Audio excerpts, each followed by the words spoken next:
Hello, everyone, and welcome back to Season 2, Episode 1 of the Aristochats podcast. I hope you're having a really fantastic start to your new year in 2023, and your first month throughout January has been great, and you've had a great start to the year. I'm joined, as usual, by Ben Gold and Aerodrome. Hello. How are you guys going at the start of this year? Having a good start to the year? It's been all right so far. What have you been up to? Could do without the heat. Yeah, man, it's been, for anyone not in Queensland, I mean, it's been kind of like this throughout most of Australia, but the heat, like the humidity up here has been, not to be like, oh, it's the humidity that gets you, but it's been fucking bad. It has been so It's egregious. Like 35 or something some days. Yeah. It's just, really, really tough to handle, and like, I don't know about you guys, but I thought December was like fine. Yeah. Like it was like pretty, I'm pretty sensitive to heat, but I was like, oh, this is, the entirety of last year was actually really good. Yeah. Like even the January and February back then as well was a really cool year for Brisbane. Yeah. But it's been catching up. Yeah, I'll not be missing that when it goes. How about you, Eric? How's your start to the year been?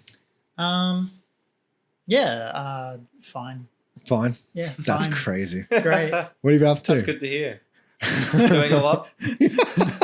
What? You've been doing a lot? Yeah, I've been... Tell us about it.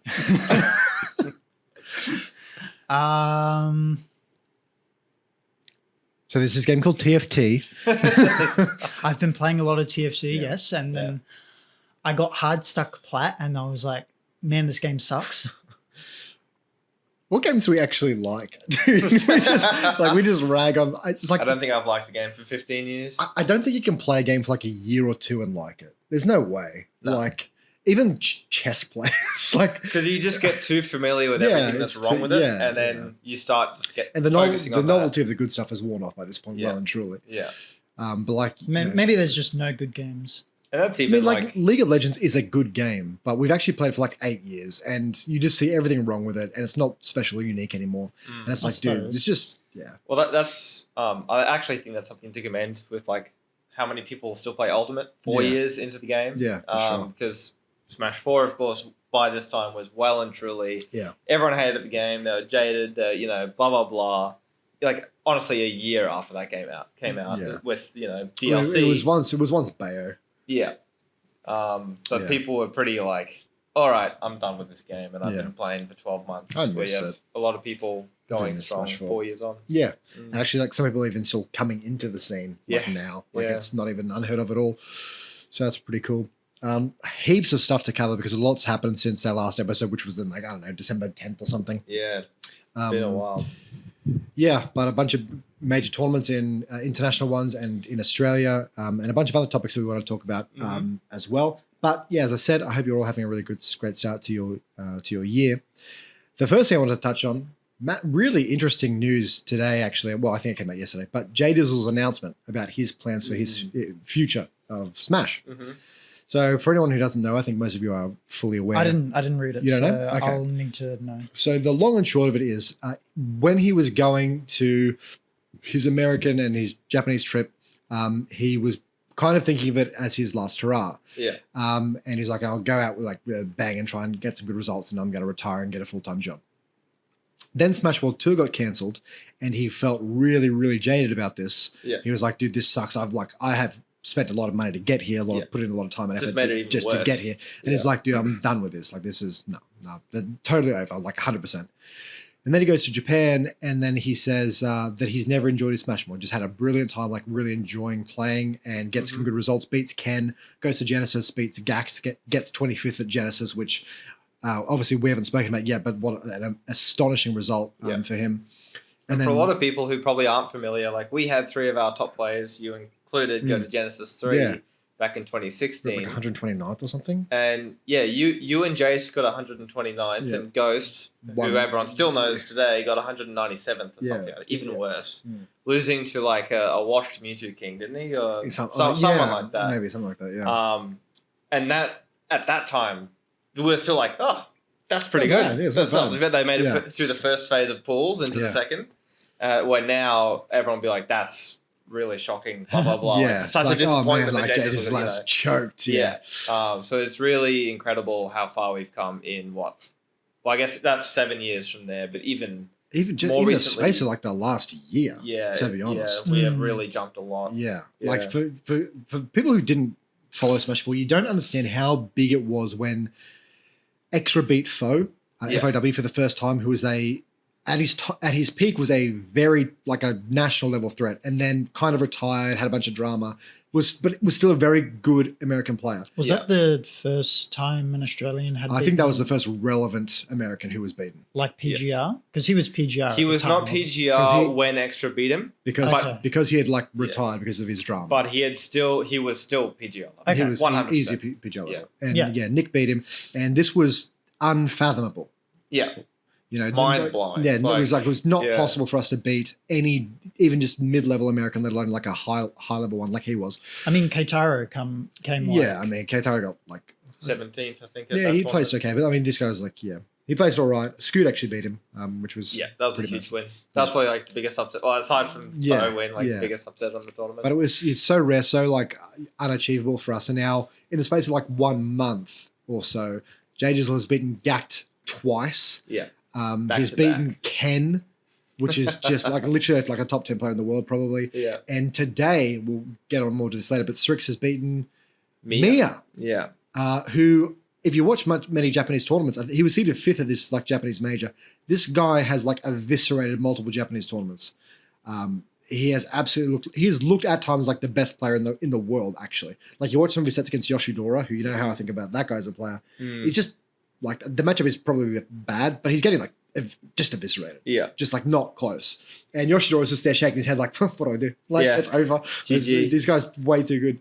And Strix has beaten him 3-1. So not only it wasn't a local, it's like a major, Japanese major, and it's a best of 5. Yeah. And he's beaten him. And this guy has just been a complete monster. Apparently, he had to swap off game. Yeah, he swapped off game. And further to that, Sephiroth has apparently been considered like a really bad matchup into Game & Watch. Yeah. So like they don't think it's like very good for Sephiroth. And then and Mia has also said like, this is an easy matchup. Yeah. And he's been forced to swap off it. Yeah. Well, I mean, sidebar. If you know, okay, I might get some hate for this from many Game Watch or Sephiroth mates. If you know anything about Smash, like conceptually, horseshit, hello, little alarm bell, horseshit, there is no way Sephiroth like loses hard at all to Game Watch. Yeah. Just in my head, just how the kids there is interact. No way that's like that bad.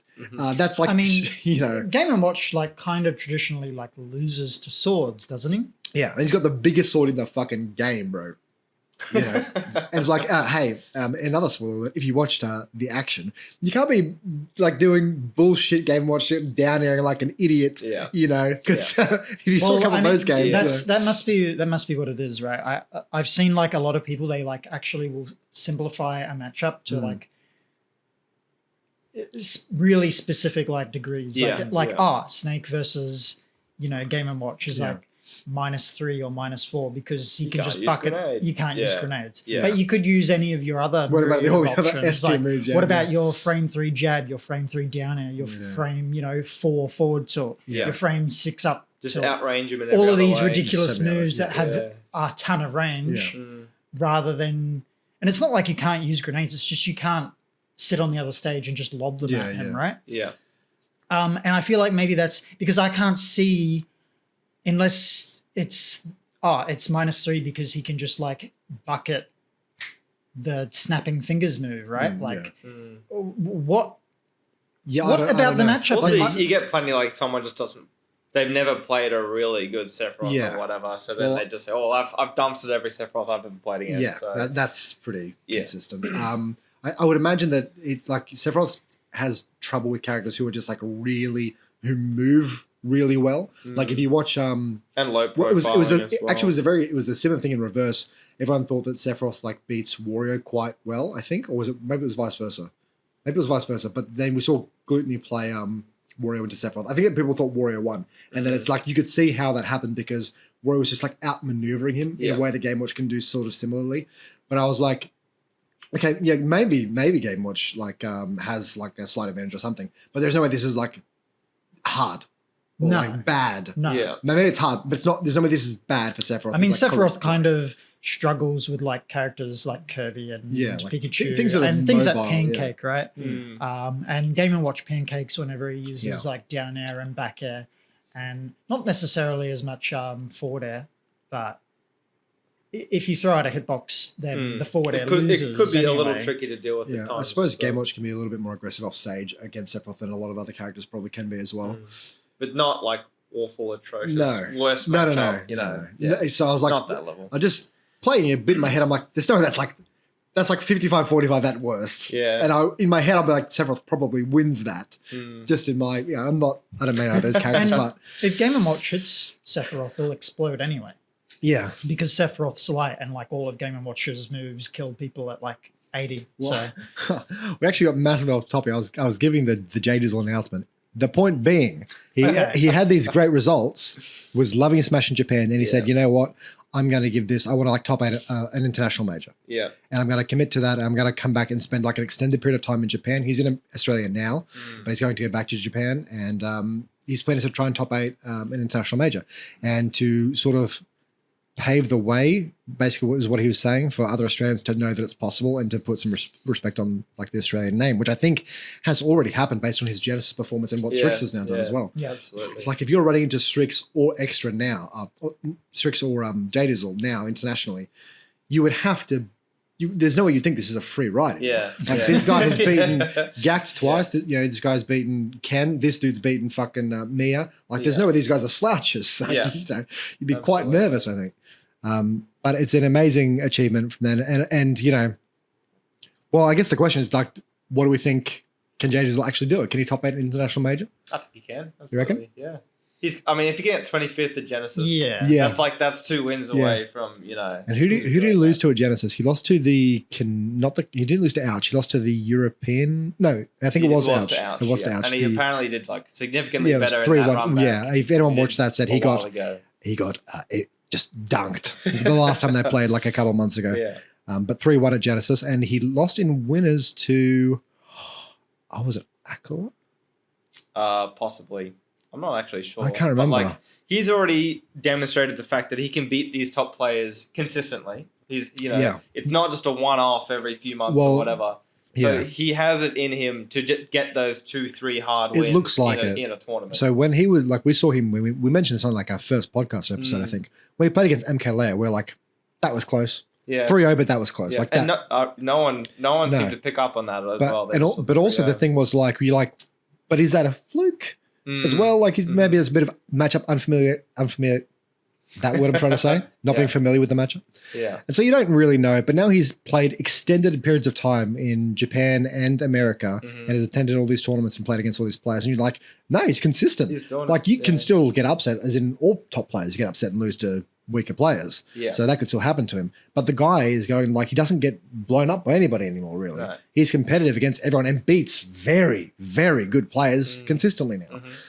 He had some other really good scalps at Genesis too. I can't remember who else he beat. Gact was the really notable one, but he had 1 or 2 others. And even before that, he was beating Fatality. Got some other really good wins. Genesis is such a high-profile tournament as well. I feel like if he goes to like a major that's less stacked, like even if he went to like a European major or something, I feel like he would relatively comfortably top 8, something like that. Well, because even when they went to, it was like Strix, was it DD and Ray Z that went to Europe? Yeah. And like Strix got 4th at that. Yeah. And that was like one of the biggest European majors ever. So very, very doable. That was who else he beat. I think the player on the number 1 on the Georgia PR. Yeah.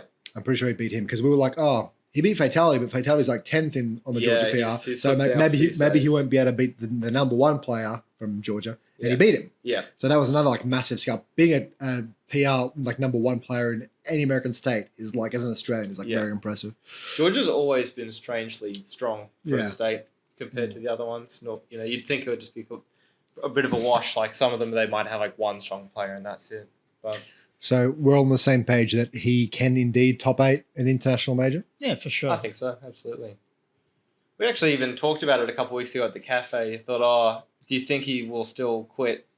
We did. We've talked about it a few times. We said, like, what is the more likely sort of way that he'll quit? He either does really well and he's like, rest of my laurels, I'm satisfied, and then retire. Or if he does like really shit Yeah. And then you're like, oh, I just can't make it. You know, I can't do this, and Yeah. I'm not good enough. Well, now we have our answer. Yeah. You know, That's interesting. it kind of Good on was. It sort of wasn't results based. It sounded like he just was really enjoying this Smash in Japan and thought he saw in the future like I could beat these guys, and that's what he's just sort of committing to.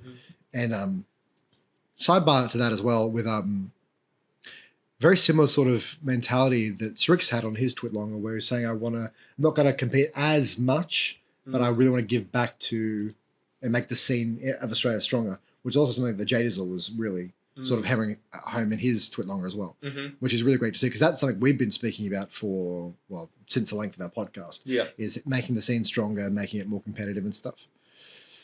But there's never been a doubt for me, at least, that the talent, it wasn't a talent issue. No. It's just access. Yeah. You have to be able to play these guys and play them consistently and all this sort of stuff. I do think Alt is probably more prone to upsets than Smash 4 as well, and certainly Brawl.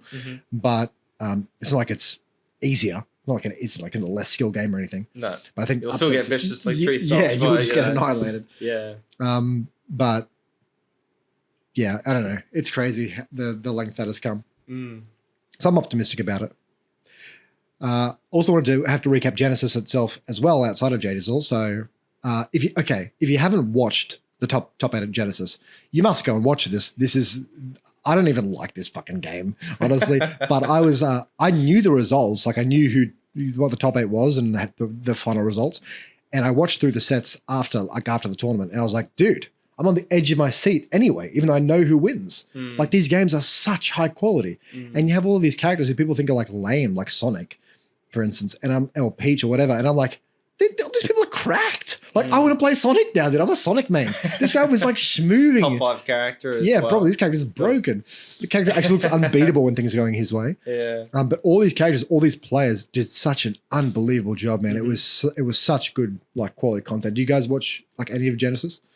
I saw some clips of Mutace doing stuff. Yeah. Aside from that, not much. We should actually have like a watch party for it and watch it. It was such good Smash.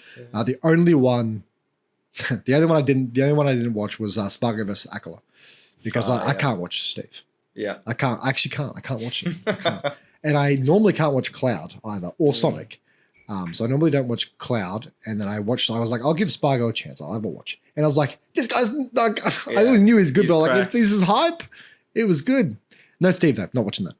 Not ever happening. Draw the line. So it was won by MK Leo, the tournament, spoilers. And he'd been slipping off a little bit. Yeah, he had been before that, hadn't he? He had been slipping off a bit. I think he came in as like 4th seed. And I get on Reddit after the tournament, which you should never do. And and I was surprised at what the narrative was. And the narrative was like, oh my God, you guys wrote, MK Leo off, and this guy's just the GOAT. This guy just wins this tournament. He's way too good. And I'm like, did we watch the same tournament? Because as someone who watched it, I know you guys didn't, but like, actually, anyone in this top 8 could have won this tournament. Yeah. And MK Leo went to game 5 almost every set. Yeah. Yeah. And one game in particular against Light. It's game 3. He's down 0-2. He's playing against Light, and he's down a full stock. And I'm like, well, you lose this, but I know you win the tournament, but you clearly lose from here. Yeah. And people are just saying like, oh, he's just so, man, he's just got that factor, man. He's just too good. He's just better than everyone. I'm like, the fuck are you talking about? Like, they were all as good as each other. There's no difference.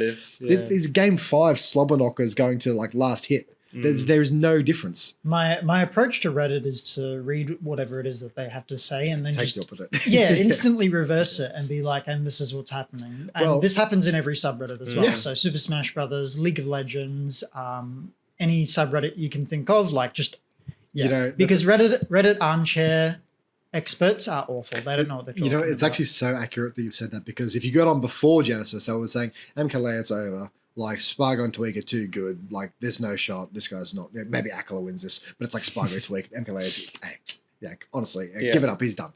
And then he wins, of course. And if you'd done what you just said, and you said, oh, okay, well, Leo wins the tournament then, you would have been right, of course. And now they've all come out and said, well, no, he's actually just too good. He's always going to be too good. Probably the worst part is that like the people that hold these opinions as well, so they're the only ones who are like commenting at the time. Yeah. So it's not even necessarily that those other people are not there. It's just that those people who are like MK Leo is the GOAT because MK Leo has won. There's one, yeah. They're now being upvoted Yeah, that gets upvoted by yeah. like the hive mind of Reddit. Yeah. Well, you get those weird, like I'm sure you guys have heard of like the game for Leo and whatever, where like you kind of get this like, it's like a talking point almost, and then people like glom onto that, and then they just like push him high on the pedestal because of that. It's a weird phenomenon, and they're like, oh, he's unbeatable, you know, even if you take him, it's like, yeah, it is like cool and interesting thing to note that he's obviously still always going to be in the game because he's the best in the world. He's the best player in the world. But it's just this weird like idolization, or I don't know, treating him like a god. Where it's like, nah, he is unbeatable. You can't do it. It's like these players, they're all going game 5. Like it's a competitive set. They're all very good.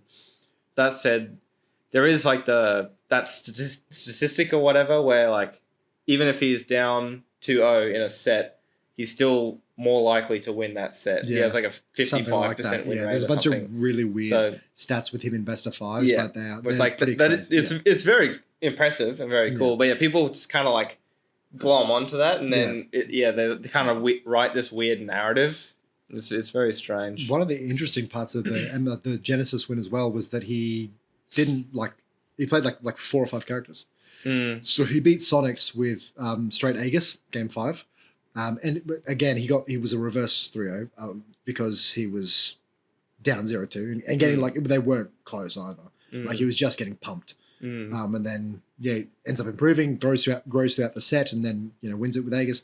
He beats he wins the tournament with Joker against Mutace, and I think he picked some Byleth. He played Rob into not in top 8, but he played Rob against something like Justice. Some Min player who I think was also maybe up 2-0, and then he's like annihilating, I think, Joker, which is the matchup that the Buzz can't even remotely survive in. So he pumps the Joker twice, and then he goes to fucking Rob, and I think reverse 3-0s him as Rob. That's very so funny. It's just the guy has like a character ocean, not a pool. Yeah. Where's the high on weed math? It's in the bin. But I mean, that's the thing as well. Like people said, because of that tournament that he's washed, and then all the pro players were like, he was high. Yeah, he's like off his face high, and they're like, no, I think he's washed actually. I think he's dog shit. And then you see, if you haven't watched that set, him versus Riddles or whatever Kazuya was. Go watch it and watch his expression, whether he lands a hit or he gets hit. It's just like, whoa, like that hit, like he's just laughing. Like the dude's just so off with the fucking fairies for that set. But it was a cracking tournament. I do recommend watching the top 8 of it. And he is, in my opinion, still the best player in the world. But man, like what a performance from Mutace as well. Yeah, absolutely. And Light and all these players. One thing I sort of noticed is that he, at least from what I've seen recently, other players like blow him up a lot more frequently than he seems to do. Like when they beat him, they like thrash him. Like they fuck him up. And then when he's beating them, it's like not usually like as bad. Yeah. He has those games, but it's not doesn't seem to be as often. Yeah. But like Sonic was like fucking him up the ass. Light was just butchering him. Justice was like butchering him. It just happens. But then he just like he adapts. Yeah. He grows throughout the set and ends up winning it. He did have a few games where he just like gets a download and just like the game he played against, I think it was Light, game 4 of their set. He takes like 2 stocks in like 20 seconds or something. And he takes like 6%. And he takes 2 stocks in like 20 seconds, and you're just like, oh well, what do you want? But that seems far rarer to me watching it than like when Light does that or when Tweak does that or whatever. Like when Tweak they played recently at that other major. Tweak just like, I think like double 3-stocked him or something. Completely steamrolled him. But yeah, he's a very, very complete Smash player. It's pretty crazy. Like it's hard to even identify what it even is. It's weird. He has very good control over his character. He does. Than most other people. It just seems like, even if he's doing not that great, like he still has some semblance of control over what's happening. Yeah. I think the only thing I'm really watching really closely, I was like, what is really the difference here? And it's like the tilt is actually like a massive aspect. I just said like he gets throttled and then they don't or whatever. But if he gets throttled, it doesn't matter. Yeah. It does not. It genuinely doesn't look like it affects his play. Yeah. He will just come back and play the same 8.5 or 9 out of 10 again. Yeah. And he just plays that way the whole set. Yeah. Whereas if he gets a dominant win, they start playing at a 7 or Yeah. something. They get rattled. Yeah. He does not actually seem to get rattled at all. That's a big, even and that's applicable even to Australia and locals. But Yeah. if you ever are down a game in a best of 3 or 2-0 in a best of 5, you literally just have to approach it okay, it's the start of the set, and I'm going to 3-0 this guy. Yeah. You can't get in your head that you're actually, it's a sunk cost. You have to just totally ignore it and then treat it as if it's a fresh set. I mean, it's it is so rational and easy in theory. It's just the game is the game no matter what the score is. Yeah. You play the best match you can play. That's all you have to do. Yeah. And you win or lose, whatever, but you play your best match. That's your goal. Yeah. But so many players. And you 3-0 people or 2-0 people all the time. Yeah. It's not that hard. Yeah. So you just do it again. Yeah. But in all these, even top professional players who've been playing Smash for a long time, even if it's a slight deterioration, there's they play a little bit worse after getting 2 stocked or something. But he's just 9 out of 10, 9 out of 10, 9 out of 10 every game for the whole fucking tournament. And so people will beat him because they'll play a 10 for a game. Yeah. But then it's you can't. It's hard to maintain that in 3-0 him. But yeah, fucking crazy. And I don't know what. Circling back to Strix now, I don't know where he's at. All I know is he beat me out. Yeah. Nothing else matters. Doesn't matter if this guy went 0-2 after this. Guy's beat me out. So could have been out 5 hours ago. yeah, I've got no idea where the tournament stands now. So we'll get, we'll find some more information about that and review that next week. Was there anything else we wanted to talk about with regards J Dizzle and Strix and all that? I'm trying to think. So Strix won the action, didn't he? He did, and yeah. He's been right back in Japan 2 days later or something as Actually, well. He's with Andre and all them at the moment. Massive. I got to, obviously full credit to Strix for winning the action, but dude, extras run in losers and to get to this a reset of grands. This guy was playing out of his fucking mind. You forget how good this dude is. As a Smash player, sensational play. And it's so weird because in the second set of grands, I would say the better player lost every game, all 3 of the games. There was some rage abuse happening. Actually, he would just blowing him up, had stock leads, and then Strix is at 140 or something, and then Nick's at 40. He's I might just Dano on this guy. He just gets up smashed or something. Yeah. I actually think if you had to look at it and say who's the better player, if you want to judge the skill of the game being played, I would have had to say Extra was the better player all 3 games that he's lost. Yeah, but but Strix is clutch. He really is. Something he's a trend that he's had even going to Europe and stuff. You just never really feel comfortable when he's on his last stock. Cool no, when he's able to just keep playing well. Yeah, he seems very same thing. Dude, this guy wins so many sets where I don't think he's the better player. Actually, he beat the Pikachu player as well at that other tournament. at the Big Cheese or something. Yeah, and I was no way, man. Maybe. Yeah, I think it was Fried Rice, and I was watching it with Finn, and I was dude, Fried Rice is outplaying this guy, but it's kind of MK Lair. The guy just keeps playing the same consistent way each time. I guess it doesn't really matter if you lose every neutral exchange as long as you don't get hit by a kill move.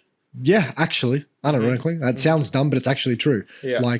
You're just giving me rage. I'll just kill you earlier. As long as I'm not dying, it doesn't really matter. Well, that's the same even with K. Rool, for example. Yeah. You need to close that yeah, stock. You do. Otherwise, he's just going to hit you. And it's kind of a melee trend usually, but it does exist in other games where people outlive your confirmed percent. Yeah. And then it gets very awkward to kill certain characters. Even Bayonetta had this problem. At a certain point, she's just fishing for a back air or even F throw at the ledge, but that was it. Yeah. That's all she has. They will just be short hopping and back air, and you're that's a great move and it will kill, but it's I know exactly what you're gonna do. It's not that hard. But yeah, that's the math problem in melee and kind of and a bit of Falco as well. Yeah. Where the confirms just stop working. I can't shine down air someone. That's not working anymore. You just fish for back air. What else can you do? And math has nothing. Nothing works. Just forward smash. Well, yeah, they do. Start doing it, yeah. But K. Rool is one that once you get past 150% against most of my characters, I'm fuck, man. Now it's just rage. That's all it is. Yeah. It just has rage. I'm just got to deal with this, and I just got to land With Yoshi, like, a back air, basically. Or like maybe an up air. Just spam that. Yeah, just have to spam them. Like I can't do anything else. So moving into the podcast this year, don't laugh. I wanted to make more of a point of talking about more. I'm not trying to use the word controversial here. Topics that are more likely to divide an audience. Controversial. Divisive. Yeah. And I think some of those were avoided last year. And I want to make a point before I get into a few of the topics that I want to discuss. If you disagree with me or anyone else here, I have no problem with that at all, and that's encouraged. But all I want is to be able to feel like I can be open about my own opinions on certain things. Open discourse about it. And I think that's healthy and that's a net good thing. So I'm not gonna, I don't want you to think that if my opinion doesn't line up with yours, that I think you're an idiot or something. I don't, unless you are.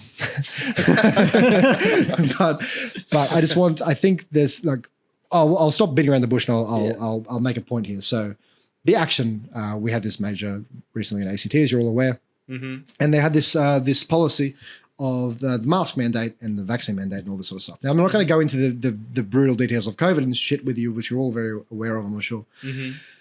But I think at the time, the second this was announced, I disagreed with the mask mandate at the very least. And I regret not saying that at the time outside of to close friends of mine. I should have mentioned on the podcast I would have liked to have done that at the time. Mm. And so I'm going to retroactively do it now when it doesn't matter instead, and say I think this was an appalling decision, and I think in future nothing to do with COVID, but when we have tournaments or things in the scene and events, I think we sometimes are too lenient with stuff that we let go as a scene in Australia. Mm. Maybe even the Smash Scene as a whole does this.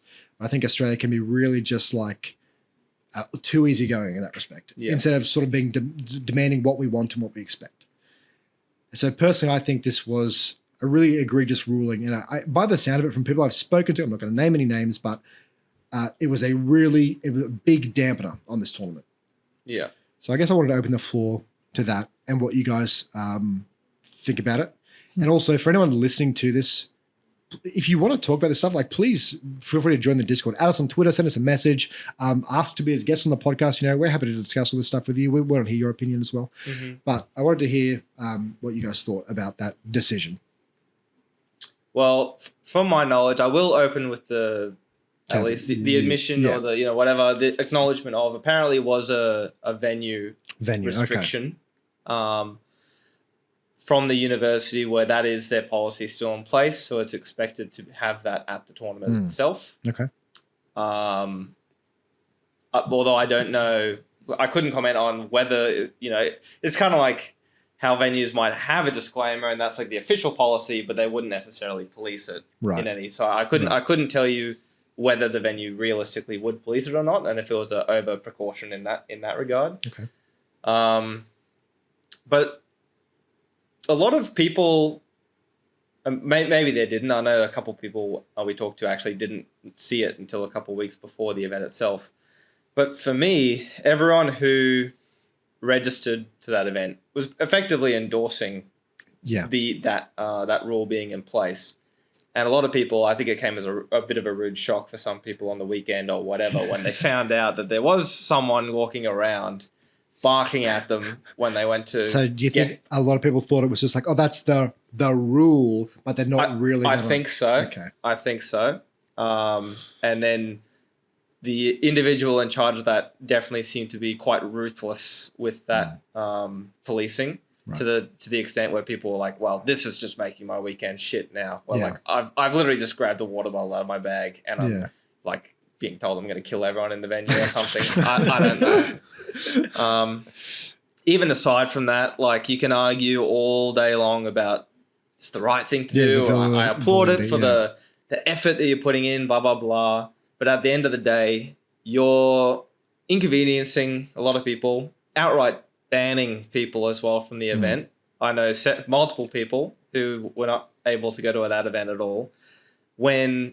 As soon as you step outside of that venue, as soon as you go home to your apartment that night or wherever, it completely undermines every ounce of effort that you've put into upholding that, because nowhere else in society has those rules. Like, even if they still were, it's still like, yeah, everyone's going to go home and then spread it at the apartments and get sick that way. People got COVID after the event. Well, anyway. Was there an after party? I don't know. But people, despite all of that, people still got COVID and got sick and everything. Yeah. So after all of that and excluding people from the event, you did not achieve the result that was intended. And you still went back into your work the next day or went to the shops the other day where no one's wearing a mask. There's no one, there's none of those precautions. I mean, further to this, the second that these people leave the venue, they will continue to interact with each other as well. Yeah. They're going to go to McDonald's together. They're going to carpool together. They're going to walk around the city together. Yeah. They will be, and they will not be wearing masks. No, they're going to take them off. Immediately. And they're going to spend literally the whole 2 or 3 or 4 days together, interacting extremely closely. So the common sense sort of component of how effective it is, worthless. I definitely feel like I saw a group photo on Twitter and it was just like a whole bunch of people with no masks, like really close together. So probably. Yeah. If the individual wants to do that, then they are more than welcome to do that. Of course. But I think having a rule like that at this point in time is ridiculous. And particularly what my gripe is excluding people from the event. Yeah. At this point in time. There are so, look, we can't even talk about too much of it because it's such a, you have to get into the stats on masks and how much they do and what the vaccine specifically does and all this sort of stuff. But just the way I think about it is that this is not, as you said, this is not required in anywhere else in our country anymore, really. Certainly literally nowhere that I can think of. I can't think of a single place that you have to wear masks. Maybe there are. I think there might be, healthcare and aged care, that kind of thing. And even then, that's like loose. Yeah. Aged care is fair enough. Yeah, aged care is sure. So because of that, that's my main gripe with it. It's like what, and there is a very cynical part of me that says that this is a political decision more so, and whether that's by the venue or not, whoever's decision it was, that it's more of a political decision as opposed to one for the effective well-being of the thing. My kind of problem with it, I guess, is that I feel like for starters, like having a double vax mandate on your tournament is kind of pointless, I guess, because is there any evidence at all really to suggest that having a vaccine actually stops the spread of the virus? As far as I'm aware, and I will say I'm not an expert on this. I'm not an expert either. To my knowledge, it lessens your symptoms and you get having when you have it. It's not a severe reaction. Yeah, but right? as far as I'm aware, only if you're keeping up with the boosters because they lose their efficacy. So right. if you were double vaccinated, a year ago or whatever, you were effectively not vaccinated now if you have not got the booster since. The thing is that but to answer your question, I don't believe it stops the spread. That's the thing. And you can't prove that it stops the spread, and you can't really prove that it doesn't stop the spread because it's all these people that I know that have been vaccinated and then have caught COVID, you can't prove that, someone who hasn't caught COVID has not caught it because of, the vaccine. Yeah, and you can't prove that someone has caught COVID and just been one of those people who, I don't know, let's say that it has a 50% chance of stopping the spread. Yeah. Is that true? I don't know. You can't prove this. You can't prove that it does or doesn't. Yeah. But outside of, let's say that it does. Fine, whatever. The mask thing is I saw a photo of the action and it's just exactly like BAM was. It's just a bunch of tables squashed up together. Everyone's literally 10 centimeters apart from each other. Masks won't stop the spread of COVID. Someone gets COVID in that kind of scenario, they're going to spread it anyway because the mask doesn't, it goes through, the only thing that stops this kind of spread is social distancing. You need space. You need to, you need space between TVs. You need like basically to have like a TV over here and a TV over here for one set. You need like 2 people playing on 2 TVs. Yeah. And people aren't going to do that because that costs money. It costs like your time management is now gone because you have to have, basically double the amount of like setup space to run your tournament. And more realistically, you'll have half the setup space because you're not going to you're going to have the half the setups. Well, I mean, that's basically what I mean, because you're going to need 2 TVs for every Switch, right? Yeah. To be able to keep people in that social distance range. Yeah. And they'll never be able to do that. It's like, if you don't want to go all the way, what's the point? Yeah. Right. You know what I mean? I want to be really, really clear with this as well. I'm not trying to start a debate on vaccines or COVID itself. I'm disappointed in myself for not mentioning my thoughts on how an event would be with this rule in place, and the fact that I felt like that we're past the point in our society now where we should be having this based on where COVID is at. And I was disappointed in myself for not mentioning that, to be honest. And I'm also think that, as I said before, there could be an issue with our scene and not being, we don't want to like just heavily criticize everything that when people try and do good things, people try and put on events, and we just like viciously tear it down. We don't want to get to that point. But there's a certain like effective criticism that I think is sometimes lacking, and we just sort of accept things, fairly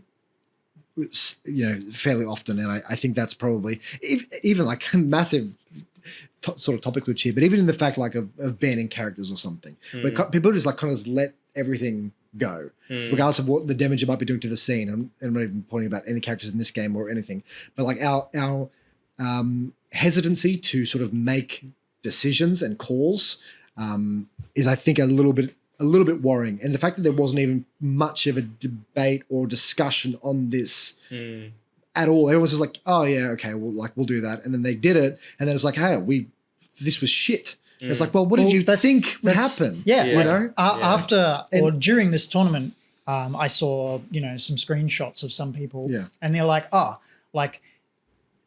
person who's like running the tournament is just a massive cunt because he's just actually just like zoning in on people who are like having like a drink of water or something, and he's like, you need your mask on. Well, I'll actually take a standpoint there.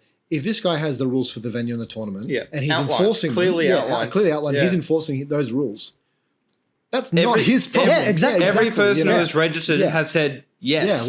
You can do that. Yeah. I'm cool with that. And the few people who did like say like I'm not cool with that were basically said to like grow up. Pretty much. So if you then go there and the guy's like, hey, follow the fucking rules you said you'd follow. Yeah. And then you're like, huh, what a Nazi, bro. It's like, dude, come on, man. Like, what are you doing? Yeah.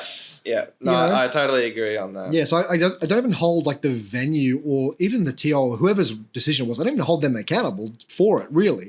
Because if it was a bad idea, then the community should have said, we don't accept that. Yeah. And shouldn't be done in hindsight. Yeah, and don't complain in private. Yeah, no. Don't complain in private about it. If you want to complain, air it out to the open. Let everyone know. Yeah. Yeah. 100%. And as I said, on that, I'm disappointed that I didn't, I wasn't public about my opinion on it. But I will say, if I was an active player, I would not have gone to this tournament because of that. There's no way, man. I'm sitting in like a fucking with like 70-odd smashes or whatever, playing a 2-day major like with masks. I hate masks. Like just the feeling, I really can't abide them. Funnily enough, like you had more of a problem with the mask thing, and I had less of a problem with the mask thing, but more of like a problem with the vaccine thing because there's no reason for me to believe that it stops the virus from spreading. Right. I mean, you can argue that it does, but you can also, if the double vaccine mandate has this ability to stop you from getting symptoms of the virus, which is what is also claimed, then that just makes it more likely that you're going to be an asymptomatic carrier of it. You just have it and you have no symptoms of it. And so now you're spreading it to people unknowingly. Yeah. You know what I mean? Yeah. Well, but maybe I don't know what vaccine. Yeah, I'm sure a bunch of people will like educate us and let us know that we're idiots or something. But I guess one of the big takeaway from this is I would like our scene to be more like open to like discourse in a lot of these areas, to be honest, because I know that a lot of people feel like they can't. Yeah, and this is not, again, guys, this is not just about COVID or whatever. This is any sort of disagreement. If you do it like respectfully, and you're not harming anybody, like these topics should be approachable, and we should be able to talk about them without shooting people down or making it so people feel that they can't. But hey, listen, while we're sitting here getting ourselves cancelled, let's move on. Let's just do it again. Let's just get another topic, line them up, and we'll knock them down and just tarnish that tiny reputation. Let's get it all out now in this episode, rather than. And then the 5 listeners we have next week who have maintained and kept listening to the podcast, real fans. They're the only ones left. So the other huge news this week, is the stuff with Atrioc. Streamer. I'm not going to probably really talk about the actual situation because I think you're probably all aware of what happened. Ben, do you roughly know what happened? So, okay, really brief summary. Atrioc is a streamer. He's friends with Ludwig, male streamer, and he was seen on stream with a tab open of a deepfake like porn website open. Now, for anyone who doesn't know what a deepfake is, it basically superimposes someone's face onto like on like a body or something, and makes them look like they're in porn or whatever, or not in anything really. Puts their face on stuff. And so there was this website dedicated to female streamers having their deepfakes of themselves on these websites and doing like porn basically. And so he was seen to have I think he was shown to have like purchased it as well. Like he had to sign up for the website and like pay for it. And so he's like, watch that. I think that was the case. And then people saw that and were like, oh my God, what the fuck is that? What are you doing there? And so it blew up, and obviously it was very awkward because Ludwig's girlfriend is a streamer. And she was on the website, and he's his friend, and so that's. And also, I think he's married as well. So he didn't come out smelling like roses by any stretch.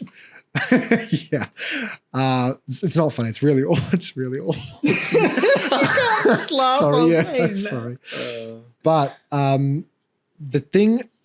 So I will begin this conversation. It's very hard to begin, and I will say I don't even remotely defend this guy's behavior. I think that's abhorrent, and I really disagree with it ethically to be using someone's likeness in that way. However, but I also think that in these sort of situations where we have these cases with stuff like this, there's often a very heavy blowback about stuff, and people are not always uber clear, and they're not thinking maybe as coherently or speaking as coherently as they should on issues that are very tough to navigate sometimes. And you might look at this and think, well, this is a black and white case. This is obviously completely immoral. And you would be, I would say, correct in my estimation. However, if you think that this is immoral, it opens up many other questions for things that are not as clearly immoral and that are much more gray. And I think those things bear speaking about. Would you like to? Because I'm not sure what you mean by okay, that. Well, someone tweeted, one of the women whose likeness was used basically said that you should not use someone else's likeness for pornography without their consent. Okay. And you should not sexualize someone without their consent. Okay. Now, that second one is impossible. Well, it's impossible, and I understand. This is probably a problem with Twitter where you don't have people aren't writing out huge paragraphs. But that is way too general a statement. Firstly, people are going to sexualize you, and also they have a right to ? In their own sense. Like if you do it in your own mind, like good luck enforcing that. And also, people are always going to do that, and it's not necessarily damaging to anyone. People, and then on the topic of using someone's likeness.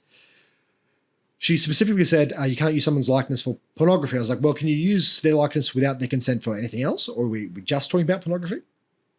Can I draw them or something? Can I paint them and have them be somewhat similar to someone? Can they look vaguely like someone or like not at all? Where does that line begin?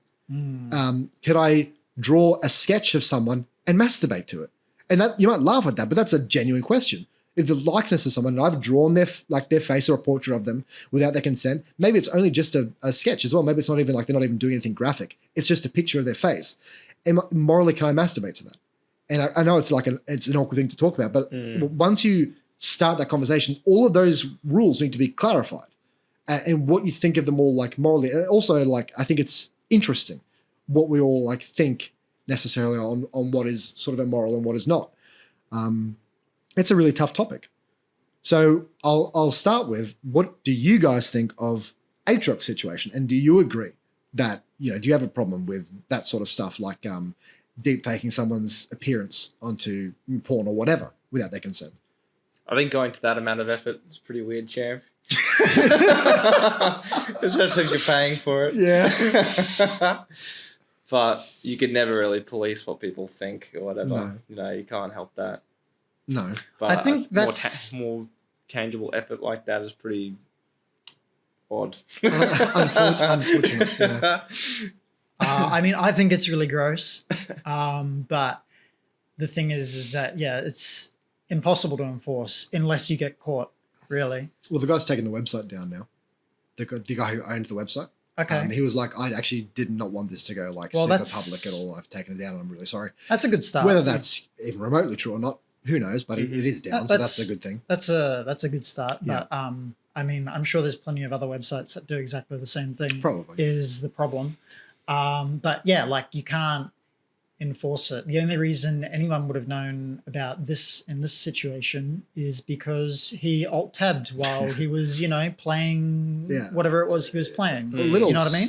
Yeah, side note, I think it's so tragic that people are like watching streamers and they are screen capping milliseconds of their screen, like a hawk watching their monitor, saying like, oh, if he opens his tab for 1 second, because if you watch this clip, dude, this guy has this open for like, and that doesn't make it okay. He's obviously consuming it, but it was open for like actually like a millisecond. I tried to pause on the frame and I gave it a few tries and then I gave up. Yeah, I was like, is this like true? Is this like what happened? Yeah. Like I need to verify for myself. Yeah. And then couldn't get it. But some neckbeard has done it. Sad enough to go to that. I think that is also tragic in its own right, but Well, I mean, that's the thing. Like, it kind of like says something about the whole situation that like maybe everyone involved is just like a bit of a psychopath. To be honest, I'm not. As I said, I don't defend this guy. I don't agree with what he's done, but I do feel sorry for him, because the backlash that people get for stuff like this, or for doing anything wrong on the internet, period, is like so. Especially if you're big. Heavy. It's so heavy. Certainly the entire world hates you, and it's certainly got to be pretty tough to deal with. And I do have an issue with us culturally for doing that, and to not even like cancel culture, but this idea of like the tribalism of like dogpiling. Yeah. Trial by Twitter. Yeah. And it's like, that's egregious behavior. Like he shouldn't do that, but he's also a human being. We don't want to like just go like off the rails in our response to him, and also have a single one of you not done some immoral shit in your life, but yours isn't broadcast on Twitter, because you didn't get caught. You did not tab during a stream. I fucking have. Like I've done immoral shit in my life that I'm like not proud of, not happy about, and I know for a fact like just everyone has. Speak for yourselves. Not this in particular, but like straight up like unethical shit. And everyone has these mistakes and stuff. And of course, you don't just say, well, oh, you made a mistake. We'll just, it's fine. You obviously have to like give him the criticism it deserves. But the sort of ivory tower thing that everyone has where they're like, oh, what a piece of shit. I would never. That's so like egregiously bad. It's like, man, give me your fucking browsing history. What's really funny is that a lot of these people who are criticizing him, which is completely fair, we'll hold on to this for years and years and years and years and years. And it's like, do you think that people can't grow? Like, do you think you can't? You actually can't apologize either. Well, as in like, you can, but like they will never accept it. Yeah. They will actually. It doesn't matter. They'll say, "Dude, You have tears streaming down your face, like emo marks cut up your arm. You've Van Gogh one of your ears, like you're really distraught. You become a monk, and then it's like fake. Like this guy doesn't give a shit. This guy, what a Still piece of shit. Yeah. And in 50 years' time, these people will be like this, and the person could be a completely it doesn't changed, matter. different It doesn't person, matter. like Mother Teresa. Not the best example. Not the best example. Mother Teresa was evil, but you get what I mean, right? Like Mary Magdalene, whatever. Yeah. And they'll still be They will there never in the they will never comments, forget it. like, Yeah. "Oh, you piece of shit! You're still on Twitter." Yeah, Like, you know what I mean? Like, it's kind of crazy. what's the point of living if you're like, "Oh, I've made a mistake," and then you're not going to accept that that person has made a mistake and is capable of changing? Even with stuff like Zero, to circle back to Smash, like this, I think this guy's an idiot, to be honest. Like, that's my view of him. I think he's like not a very smart person. Great Smash player. I don't think he's super bright. But his stuff with like his sexual assault case, and I can't remember her name, all that shit, happened like a number of years ago. And it's not like you forgive it necessarily, but I find it so weird that people sit on his Twitter and he'll post like, I lost, a bunch of weight. And they're like, fucking pedophile. Like, I don't know. I think just don't follow the guy. It's at a certain point. Like, is it really that helpful to you to just like sit there? I think it just makes people feel good about themselves. It does. They're doing It's just something so positive. weird. Yeah. I think it's really odd. Spreading positive vibes. And I'll say, like, Fighting the good it's fight. almost comical where they'll say like, man, I just had the best hot dog. It was so good. And they're like, God, you just like want to have sex with like children, don't you? You're just so evil. It's like, come on. It's like, it's Let just them have the odd. hot dog. It's just odd, the behavior of like people. I don't know what you get out of sitting and stalking their Twitter and like, and it's, I hate saying that because now it's like I'm defending Zero. I'm not, but I just, it's like, maybe you can use your time better. I don't know. That's what I'm saying. Yeah. But back to AI porn. Back to AI porn. Well, maybe AI porn shouldn't exist to begin with. But okay. I was actually just thinking like because back in like the 90s, we used to have pin-up girl posters rather than and I think to myself, well, they obviously haven't given explicit, consent for these posters to kind of exist and for, young teens to fap to, you know what I mean? So, but maybe because it's AI porn that it's a little bit different. That phrase. Well, I want to mention, well, you didn't give me an answer either on like if you draw a picture of something. If I paint a picture of you, Arrow, and I think salacious, that looked pretty nice. Like, like that jawline, and I masturbate to it. Morally evil or no? Let's say you have no idea about it, and it's only me. I'm not sharing with other people. Yeah, if you're not sharing with other people, then I don't think that there's a problem with it. I don't know if I could go so far as to say morally evil, but like it's fucking weird. Oh, it's weird. It's weird. It's weird. It's weird. Sure, it's weird. Sure, but I don't think. I'm really interested in all the grey area that comes Just don't up. tell me, and I'll be okay. Okay. Out of sight, out of mind. But is it a difference? But also, like the thing that occurred to me is like the difference that people, what is like pornography to some people is not to others, and vice versa. So let's say I've drawn a picture of you. I've painted an oil painting of you, and it's a nice picture, and I'm like, oh, nice painting. And then someone else is like, dude, I got to fap to that. And it's like that's an interesting question because it's like, it'd be hard. I've made a likeness of you. Let's say without your consent, I painted a picture of you. But I didn't use it sexually. So is it okay because I didn't use it sexually and then someone else did? So is that the only bad part? So if I just capture your image or use your likeness, but I don't, it's not of a sexual nature, is that okay? This is a really hard topic, actually. It is. But this is the thing that bothers me, man, because people are just talking about this stuff like it's just so... People simplify things into black and white because it's the only way that you could ever really digest such a topic where as soon as you do branch out into all these different scenarios, then it does become impossible. Let's say that Atrioc did this example where he was like Pokemon and drew a picture of Pokemon and then had a wank to that. Right. would this, and then alt tabbed and everyone saw the thing. And let's say that, is it the addition of the lady parts really that has made it worse? Well, I don't know. See, I think some people think it's the addition of the likeness, finances, because he paid for it, and he's true. like, and someone's profiteering off her likeness as well. Obviously, there's more elements to it than that. I don't know. I'm not going to say that I know where the line is. I don't. I don't I'm saying like I think the discussion is like kind of worth having, and the rules should be very clear as well. Because like someone gets on DeviantArt and makes like a subtle an image of a streamer that looks like, oh, that could be Pokemon, and then some dude masturbates to it. It's like, where do we send on that? Well, I mean, no one would know. No, you have no idea. There's no way to enforce it. It's like, I'm not talking about enforcing it. It's like, where do you stand? Like, what do you think about it? Where do you stand morally on it? What do you think? You know, and people have like not considered those questions yet. I think. One thing that I know you guys didn't watch it, but Ludwig made a response video to this, but he didn't really respond. He just like highlighted a bunch of tweets that he thought were appropriate. One thing he did say, and I'm just going to say, I really like Ludwig. I think most people in the Smash community do, but I thought this was just like so egregiously wrong. Was he said that him getting his like testicles leaked online was like a joke, and that would be funny, but like this happening to like women is way more like nefarious and awful.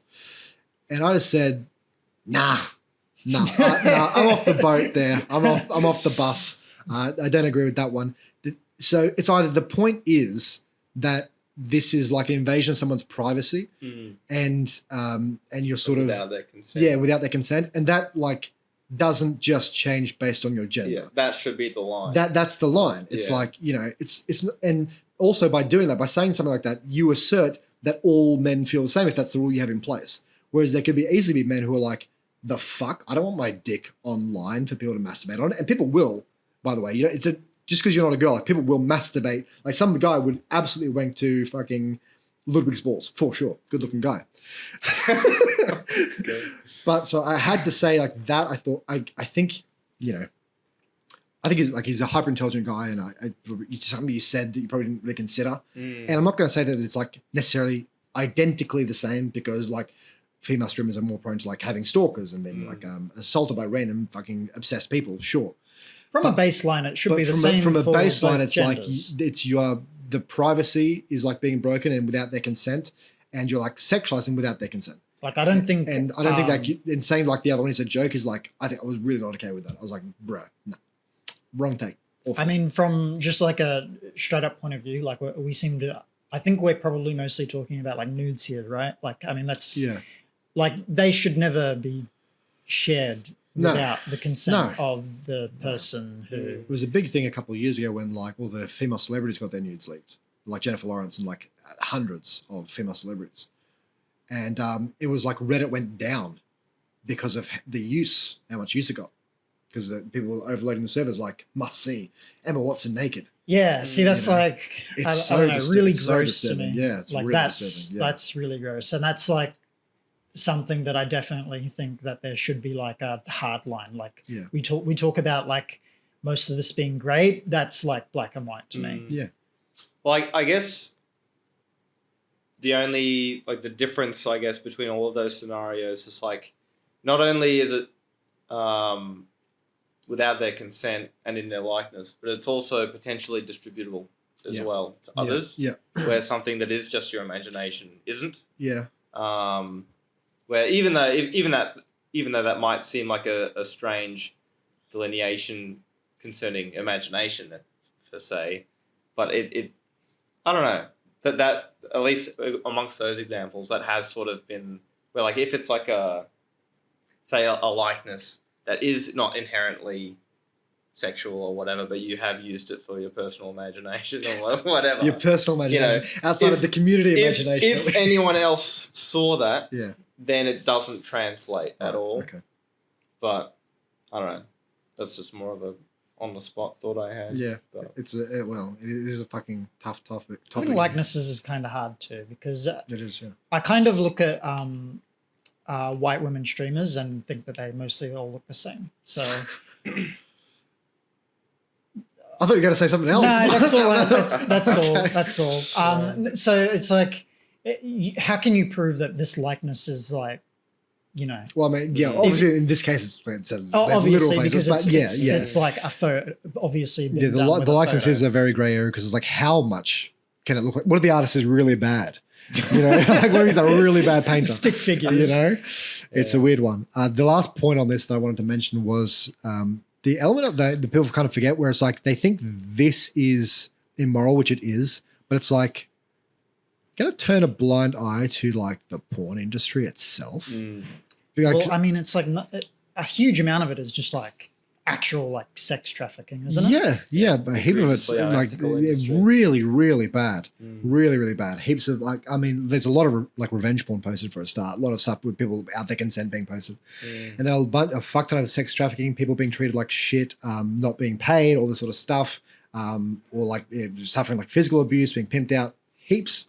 Like the industry is like, watch a documentary on it. It's like even before awful. like how damaging that is to people's brains. Oh yeah, don't even like start on like globally or like what it does to people. Yeah. But just the actual people involved, like ethically what it does. And then people are like, dude, oh my God, AI porn, where there's technically no one actually involved, like that's so bad. And then nobody even talks about porn itself, which is like, I'm not excusing this. This is bad. You know, we're all clear on that. But I know which one, you know, has more of an impact on like the well-being of the world negatively. And that's like the general porn industry for sure. Not close. So it's just interesting how people get sort of hyper-fixated on like one thing, which actually segues so well to the controversial I was just thinking of that. Of Hogwarts Legacy. Sorry, what relevance does Hogwarts Legacy have to porn? It's actually very. You want to tell me how it's like related to this point I just made? Okay, it's related, and we'll probably get into the specifics later. But it's because we've just talked about how like one is worse than the other, right? But people excuse the other and just hyperfixate on this one thing. Yeah. Well, this is basically Hogwarts. Mutually exclusive. Yeah, arguments. this is Hogwarts Legacy in a nutshell from what I've seen on Twitter. So the idea being, and we'll sum up really clearly here. So let's say, for instance, that you take J.K. Rowling to be like a TERF who like hates all trans people and she's like an evil bigot and she's a nasty person. Yeah. Okay. You're like, well, we're not going to buy her game because she's a piece of shit. And you're like, okay, I can get on that bus, all right. And then it's like, well, okay, what other companies and organizations are you going to also boycott who also have like a massively negative impact on the world? I want to just preface this as well. It's not necessarily that these people are boycotting it. It's that they then tell other people to. Not necessarily even tell other people to. It's fine to say, it's demonizing people for buying it, which is my problem a lot. So you're like, you don't have to buy it. You can say, I don't think you should buy it. But then when they do buy it, you don't think they should like morally judge you. You can't then say you're as evil as right. And this is the big problem with it, is that people are kind of doing this. They have made like a lot of tweets where it's just like, yeah, you shouldn't buy Hogwarts Legacy. If you do, you like hate trans people or like whatever. And even after the release date of Hogwarts Legacy comes out, you could be like, like I've bought Hogwarts Legacy. And people around kind of your friend circle or whatever may not necessarily tweet out, that person's evil, but I'm sure will into their personal circles be like, export Hogwarts Legacy. So what kind of a person are they really? Yeah. You know what I mean? Yeah, I understand. It's so weird to me, this particular topic, because as you've been learning a lot recently, like all corporations are evil. Like if you want to do 5 minutes of research into like Nestle, Amazon, Apple, dibs on talking about Nestle. Yeah, go for it. I mean, go for it. Because I would actually, I've learned a lot. So I went down the rabbit hole of like evil corporations kind of, and I was like, how bad could it possibly be? I looked into Nestle as a corporation, and I was kind of like, Nestle are the most evil company in the world. And I was like, but they sell Kit Kats. How could they be that, like evil? Friendly. Yeah. Friendly. And okay, so Did you know that Nestle is responsible for killing millions of African babies? I did because you told me. I've told you multiple times. Tell us more. Basically what they did, right, is they went to Africa with their baby formula. And they're like, hello, African mothers who are like starving or whatever, try our baby formula. It's better than your breast milk. It's not, by the way.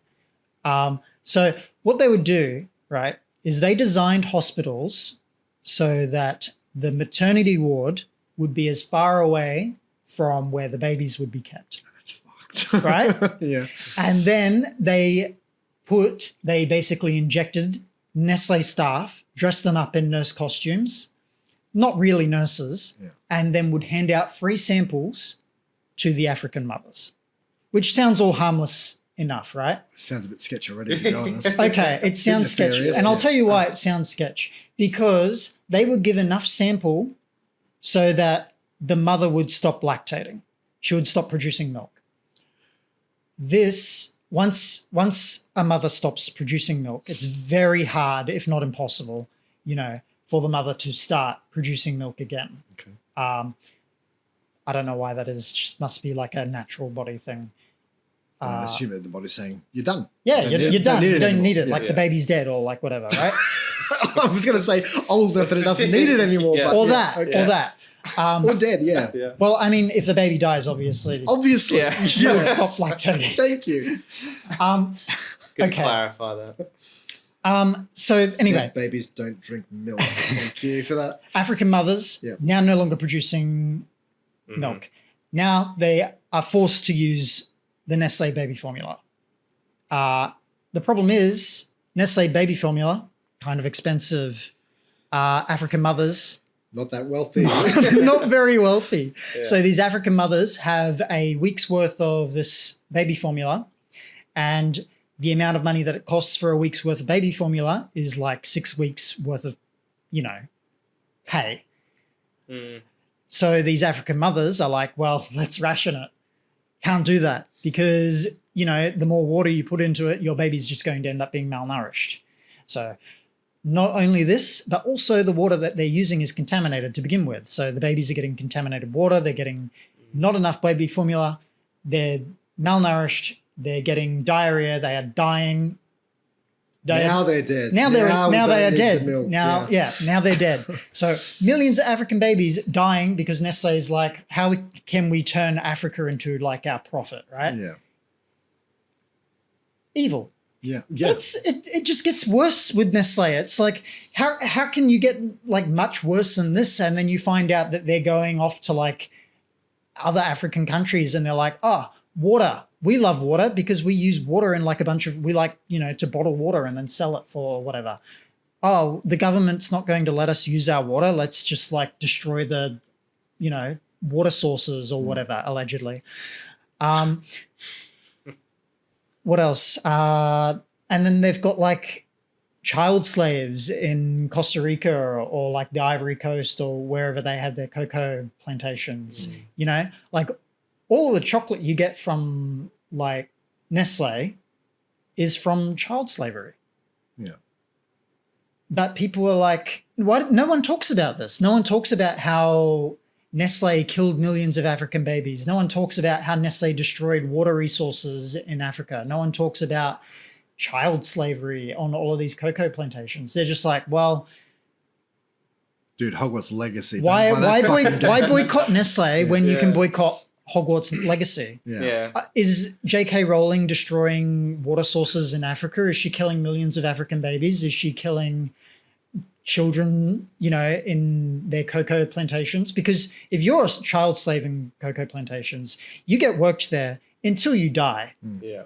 It's a much lazier way to feel like you've actually done something.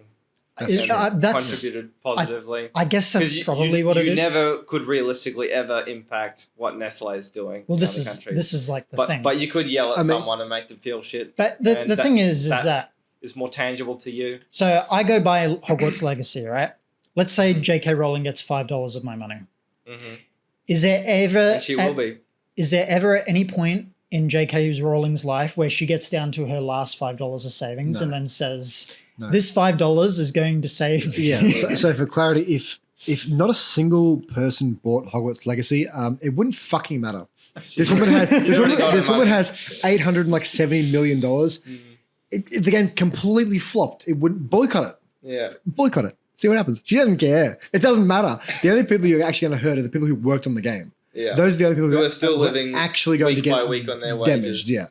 Yeah. And it's just I understand the component of this where it's like, oh, well, just because I'm not doing anything about X problem doesn't mean I can't care about Y problem. I understand that, and I understand that you don't care about all problems equally. Yeah. But to get online and just viciously berate people for buying a fucking video game that doesn't even tangibly improve the life at all of the person who has the intellectual property of that game, and then to not even mention the far more egregious things that happen worldwide by actually not even just Nestle people, every fucking corporation on this planet is just irrational. It's irrational and nasty. So you know what? If you're sitting here listening to this podcast and you're like, man, I want to buy a Hogwarts Legacy, but everyone just would call me a piece of shit, buy your fucking game, man. Go play your game and have a great time and go play it and enjoy it. I think people should be more concerned about their own kind of welfare, if you know what I mean. If you feel like playing Hogwarts Legacy is going to make you happy, then you should do it. And I think that,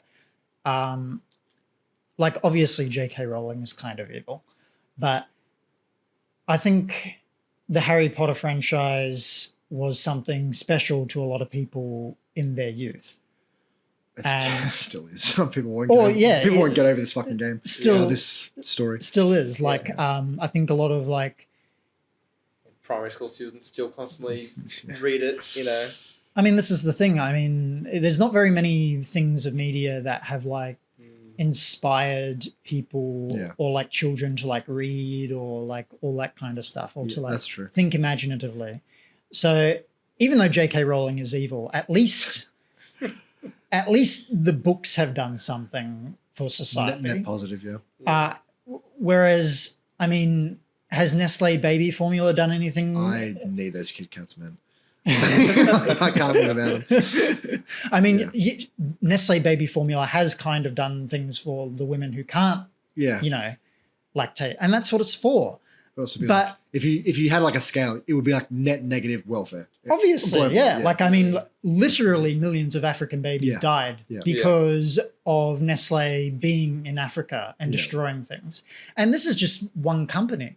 Why don't we talk about Shell's occupation of Nigeria? They have completely destroyed that country. They basically own it because Nigeria can't kick them out because Nigeria doesn't have the infrastructure or the knowledge to benefit from all of the oil that they have. And now they're completely reliant on Shell, and Shell's just these African villages are mad because, we're polluting their water. Get the military out, And it's DuPont has poisoned the entire world with C8, a chemical that, causes problems in humans. No problems with that one. IBM.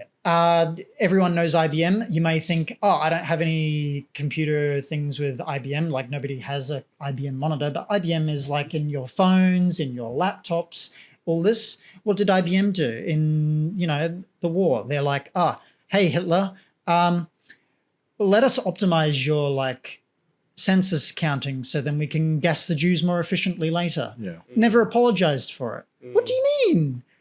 Can you apologize for that? No. Yeah, but I mean that is the thing. It's not even a matter of find the corporation that's evil. It's find the one that's not, and you won't find a mega corporation that is not committed complete atrocities globally. So good luck with that. And also just on the topic of Hogwarts and Harry Potter as well, just the idea, I hate fucking morally judging art. I really dislike that as a concept. Hitler's paintings suck because he was a shit painter, not because they were drawn by Hitler. You know what I mean? Sorry? I said Hitler's paintings suck because they were painted because they suck, not because they're painted by Hitler. Whereas people do this with a lot of stuff now where they're let's say we don't like this book anymore. We can't read this book, or we can't sing this song anymore, or whatever, because the person who wrote it or made it or whatever was a slave owner. People literally say like, "Oh, it sucks that I can't enjoy this anymore." Yeah, where it's like for me. Such a stupid I understand how people get to that point, but for me, I don't know if you guys agree, but like judging the outcome and what it turned out to be in terms of like art, in terms of like songs, images, films, all this sort of stuff, it has no bearing on the person who created it, and I don't morally judge it at all. I don't even think that J.K. Rowling had any like input into this game. I think very little, quite at least. Mine. I don't think she wrote any new stuff for it or anything. No. But the problem with they find is that she's like profiteering. It's like attached to her name, right? But I mean, well, I was going to go into another evil corporation. I was gonna talk about how Fanta was actually originally created for Germany. Yeah, Germany. When the war was going on, they were like, how can we profit from this? So they created Fanta, which is based off the German word for fantasy. Makes sense. Yeah. Because Germany, no one was allowed to actually sell any products to Germany during the war. Yeah. But Coke was like, Coca-Cola was like, we would like to profit off Germany though, so we'll create a drink to inspire the Germans, I guess, in their even any number of watchmakers and whatever these days, they were building the tanks and stuff for the Nazis. And I mean, it's not even for the West it's as well. It's literally not even relevant. Like, go do some research into like, fuck Google, Amazon, Balenciaga, man. Like, but pick one. I'll let you pick. Pick one. Any of them. There's definitely like a sliding scale of like. They didn't all kill like most thousands and thousands of like African babies, but like sweatshops and like slave labor and stuff has been like very, very prominent across like most of them. Fast fashion is another one. Even like if you want to get into like just like heavy tax evasion, all of them. Like all of them, pay like way less tax than they probably should be. Like Google pays like borderline no tax in Australia, So they're all fucking abhorrent. But like, it's not even the point. It's not even the point. I think most people understand that. I think most people are actually aware of that, which is why it's so confusing that they say like attached to some flavor of the month thing. Yeah, and you have to pick and choose your battles. I think, and I think don't mess with Nestle. Well, they're too strong. Nestle is too strong, but like I definitely have tried to avoid Nestle products myself. Yeah. Just because it's like, you know what I mean? Like that's a boycott I can like kind of get behind, but it's not easy. But also that's doing something productive yourself while also not like insulting and slandering everyone else for having Nestle products. Or exactly. Yeah. Because it's not easy. Like Nestle is one of the biggest production of food in the world. Like they have so many different products, and it's not like all of these people are like, here's 25 different drinks, right? 20 of them are owned by the Coca-Cola company. You know what I mean? Nestle is exactly the same. Like you can have like 25 different products. 20 of them will be owned by the Nestle company. Yeah. It's so hard to avoid these companies that are like evil or like whatever. You know what I mean? Yeah. Yeah. It's so much like the Atrioc thing where it's kind of like, for me, it comes down to just glass houses sort of thing. Like, I don't know. Unless you are not giving a single cent to any fucking morally reprehensible corporation and you have not committed in this, like in regards to Atrioc, any morally reprehensible action your entire life yourself, then maybe we should just ease up on the moral judgment of other people. I guess I'm just like disappointed that these people can't put the same amount of effort into boycotting the more objectively evil. Worse. Yeah. You know what I mean? Like, I mean, okay, we have like this big scale and there's a lot of companies up here and a lot of them you can't avoid. Like there's a particular company that has genetically modified seeds and everything, and like a very large majority of the world's food comes from this company, and that company is evil, and I can't remember why it's evil. I just remember that it's evil, and you can't avoid this company because your genetically modified seeds. It's like a big licensing thing, basically, Yeah. where farmers have to like pay this company to use their seeds. They're in everything. Yeah. It's really weird. It's really convoluted. But you can't avoid that company. Yeah. So it's like there's not even any point in boycotting that. But if you're like, I can't live without like my Kit Kats or whatever, it's kind of a bit of a, you know what I mean? Yeah. And I guess it is pretty easy to boycott J.K. Rowling's Hogwarts legacy. Of course it is. And But- you're completely entitled to do it. It's just there's a way you should interact with other people who do not share that opinion Yeah. and who do not wish to do that and who wish to think that, who believe that them buying that game does not like lower the overall well-being of like the world. People shouldn't be vilified basically for buying the game because people aren't vilified for buying Nestle products. Sound. Pretty sound. I've solved the whole conversation. So there's a bunch of people listening to the podcast right now being like, what the fuck? Like, dude, I just want to hear about how broken K Rule is. Like, what's going on? Yeah. Like these people like on fucking meth, like bold what's to happened? assume there's anyone watching at this point. Yeah, they're all gone. It's like they're like, what happened to these guys in the last month? Yeah, they've been radicalized All for right, New Year's. we've gotten it all out of our system now, though. We've gotten it all out of our system. Well, yeah, we had to deal with all of them because all of the three of those things have been like plaguing my mind a little bit, and I do want to be more upfront with how I sort of perceive things instead of playing it a bit more like safer. And if you are listening and you don't have to agree with us, but if you're just like, okay, well, that's an interesting point of view or something. no, you have to that's a agree start. with me with the Nestle thing. Nestle is evil. They are not great. I will concede. Thank you. They Like could be Kit Kats better. are good. But if they're going Do you remember the last time? Do you want to know when the last time I bought a Kit Kat was? I don't know if I've ever bought one in my life. When was yours? It was like 3 weeks ago. I failed. I was so not ready for that. What a banger of a line. I was so not ready. Holy shit. What's the worst corporation you like tacitly support by like buying their products, you think? I don't know. Excluding That's Nestle. Fucking Google probably. Yeah, like I probably. use Google. Use Google every day. Google's a So- really good one. Apparently, Nintendo. Yeah, dumb shit. apparently Google's knowing where you are thing is like so good that they know when you're stopping and opening a door for like a car. Yep, I do. Like that's impressive Yeah. to the amount of like, Even the pedometers or whatever on your phone and stuff like that, it can identify people from the pattern of their walk, like the Oh, giant. I don't like Yeah. that. Don't like Because that. everyone, even though it's like a fingerprint almost, like it's Yeah. very minor, but everyone does have a very slightly different way of walking Yeah. or whatever that it can pick up on. You have a very distinct So- walk. you do. I could it's- pick your walk it's a out of a meander. lineup. Yeah. It's a meander. If you were just like a silhouette and a bunch of other, like 1,000 other silhouettes, I'd be like, that's Ben Gold. He plays K Rule. Broken. But I could definitely pick that out for sure. Or like a saunter or something. Yeah. The big thing about Google is even though they're like evil, you can't really like complain about it because you signed up for it. That's like the whole thing. Their terms and conditions, you click yes, I consent to this, and it's like, there you go. All your So personal data. you're is just saying gone. we're the action people complaining about the masks. Who like Yeah, I guess so. agreed to the rule and then we're like, Yeah, I want to we- wear the mask. Yeah, that's we- the terms and conditions. We that agreed they to the signed up terms and for. conditions that they know everything about you at Yeah. any point in time. Yeah. So Mm.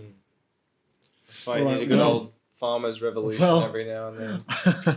Well, actually, that'll wrap us up because my girlfriend is now at the door as well, trying to get inside, which is Perfect locked. timing. So thanks need so to much fix that for lock. joining us, and that's a great look. Thanks so much for joining us. We hope you found this entertaining. I guess maybe it's like these guys or are maybe really even enlightening if you learnt about Did you get the talk? if you learnt about Nestle. Well, there's definitely some people who think we're complete brainlets now. Yeah, so- well, hey, Oh, well. you know what? Keep tuning in because we'll be stupider next week and Yeah. you'll love it. We'll anger you even more Yeah. next time. Thanks so much for joining us, guys. Have a great week and best of luck to all the Australians and Strix. I don't know if you're still in this tournament. If Yeah. they're doing whatever. Good luck to Jono and Strix Lost at my all their train of thought events. completely. Signing off, guys. Thanks so much. Goodbye, See you later. everyone. See ya.